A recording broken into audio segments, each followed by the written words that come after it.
I am regularly accused of being a liberal and a conformist, and then in the next breath the same people call me a fascist or a leftist utopian.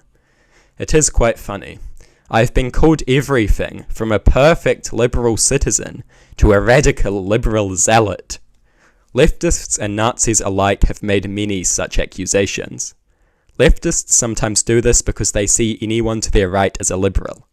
Nazis sometimes do this because when you argue with Nazis, you will almost always find yourself arguing for basic liberal values, such as equality, human rights, democracy, and freedom.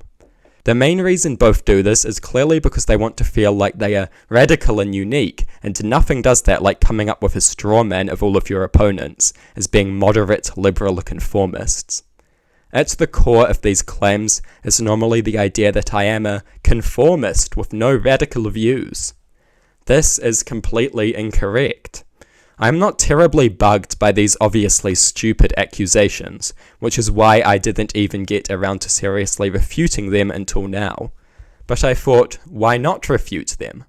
So, what radical things do I believe? What radical things do I support? I support worker ownership of the means of production. I support gender abolition.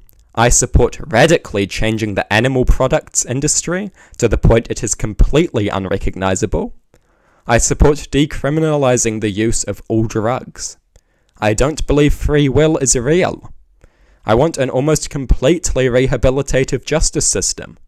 I want society to radically change how it views sexuality, particularly homosexuality and polyamorous relationships.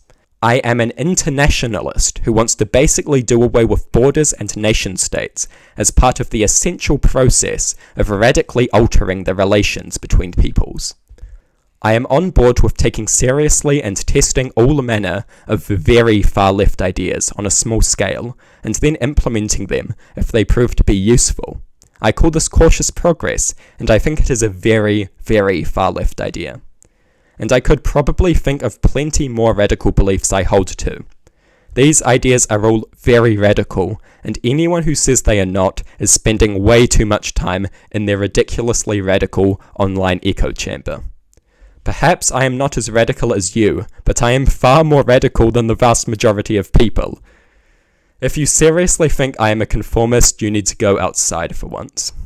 So you may ask, why do you not focus on promoting your radical beliefs more often? Firstly, I don't want my channel to degenerate into me virtue signaling about how radical I am. But in truth, I do think I should probably focus on these radical ideas a little more. I constantly make arguments against the opponents of these ideas, but I far less frequently promote the ideas themselves. I have attacked nationalism a lot more than I have argued for internationalism, but in a sense doing so is more practical, as I find it more entertaining and I think it leads to similar conclusions anyway. But I do intend on promoting my more radical views more often, because balance is important. I think I've promoted some fairly radical views numerous times on this channel, particularly with regards to the subject of free will versus determinism and socialist ideas. But regardless, I am not a conformist, I am also not a mindless contrarian. I think we should consider ideas themselves. An idea being commonly accepted does not make it good or bad.